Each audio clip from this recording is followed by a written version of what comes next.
video pembelajaran kali ini kita akan membahas tentang teori evolusi dengan subjudul materi sumber variasi. Nah, pada materi sumber variasi ini terdapat teori seleksi alam Darwin yang meletakkan dasar-dasar teori evolusi modern dan eksperimen serta observasinya menunjukkan bahwa organisme dalam populasi bervariasi satu sama lain. Teori seleksi alam Darwin meletakkan dasar-dasar teori evolusi modern dan eksperimen serta observasinya menunjukkan bahwa organisme dalam populasi bervariasi satu sama lain dan bahwa variasi ini diwariskan dan perbedaan-perbedaan ini dapat terjadi melalui seleksi alam. Namun, Darwin tidak bisa menerangkan sumber adanya variasi ini.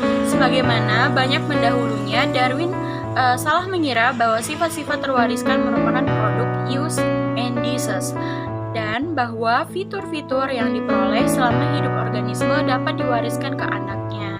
Ia memberi contoh bahwa burung besar yang mencari makan di tanah makin lama kakinya akan makin kuat karena terlatih dan sayapnya makin lemah karena kurang sering digunakan dan seperti pada burung unta. Akhirnya sama sekali tak dapat terbang.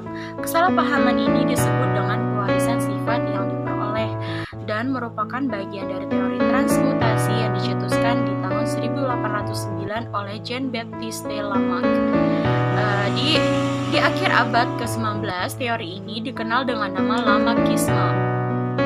Darwin menghasilkan teori yang tidak sukses yang ia sebut dengan pangenesis untuk menerangkan bagaimana sifat-sifat yang diperoleh ini dapat diwariskan. Di tahun 1880-an, eksperimen August Weismann membuktikan bahwa perubahan akibat use and disease tidak dapat diwariskan dan Lamarckisme semakin berkurang gaungnya. Informasi yang selama ini tidak ada untuk menerangkan bagaimana fitur baru dapat diwariskan dari induk ke anaknya diberikan oleh perintis ilmu genetika Gregor Mendel. Eksperimen Mendel dengan beberapa generasi tanaman kacang menunjukkan bahwa pewarisan bekerja dengan memisahkan dan mengocok kembali informasi herediter selama pembentukan sel-sel kelamin dan kemudian merekombinasi informasi itu selama fertilisasi. Selanjutnya, ada Mendel menyebut informasi ini sebagai faktor, namun nanti kita akan lebih mengenal sebagai gen. Gen adalah unit dasar hereditas. Pada makhluk hidup, gen mengandung informasi yang mengarahkan perkembangan fisik dan perilaku organisme.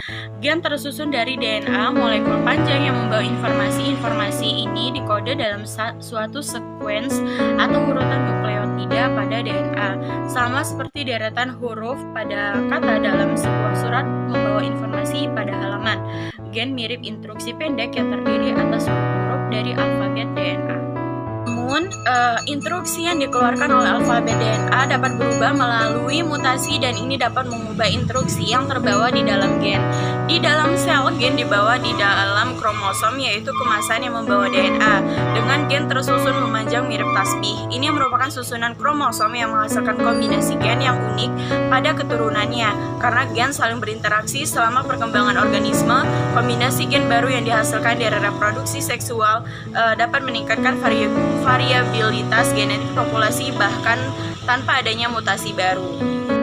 Selanjutnya ada variabilitas genetik populasi juga dapat meningkatkan ketika anggota populasi saling kawin dengan individu populasi lain yang menyebabkan aliran gen antar populasi. Ini bisa memproduksi gen ke populasi di mana gen sebelumnya tidak ada. Evolusi bukan proses acak, walaupun mutasi DNA terjadi secara acak. Seleksi alam bukan merupakan proses kebetulan. Lingkungan menentukan probabilitas sukses reproduksi. Nah, selanjutnya ada hasil evolusi bukanlah organisme yang terancang sempurna.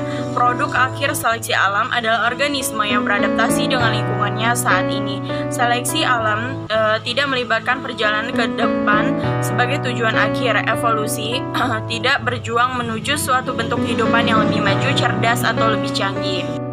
Contohnya yaitu tungau atau parasit tak bersayap adalah keturunan dari moyang scorpion fly dan ular adalah keturunan dari kadal yang tak lagi memerlukan kaki walaupun pada ular piton masih tumbuh struktur kecil yang ada sebagai sisa kaki belakang moyangnya. Contohnya yaitu tungau atau parasit tak bersayap adalah keturunan dari moyang scorpion fly, dan ular adalah keturunan dari kadal yang tak lagi memerlukan kaki, walaupun pada ular piton masih tumbuh struktur kecil yang ada sebagai sisa kaki belakang moyangnya. Organisme semata-mata adalah hasil dari variasi yang sukses atau gagal, tergantung kondisi lingkungan saat itu. Perubahan lingkungan yang sangat cepat biasanya menyebabkan kepunahan dari semua spesies yang pernah hidup di bumi. Sekitar 99,9% sekarang sudah punah. Sejak kehidupan mulai ada di bumi, telah terjadi 5 masa kepunahan yang menyebabkan penurunan jumlah spesies secara tiba-tiba dalam jumlah yang besar. Yang terbaru adalah kejadian kepunahan Cretaceous tertier 65 juta tahun lalu yang menarik perhatian dibanding kepunahan lainnya karena telah memusnahkan dinosaurus. Nah, sekian materi dari pembelajaran evolusi. Saya akhiri. Wassalamualaikum warahmatullahi wabarakatuh.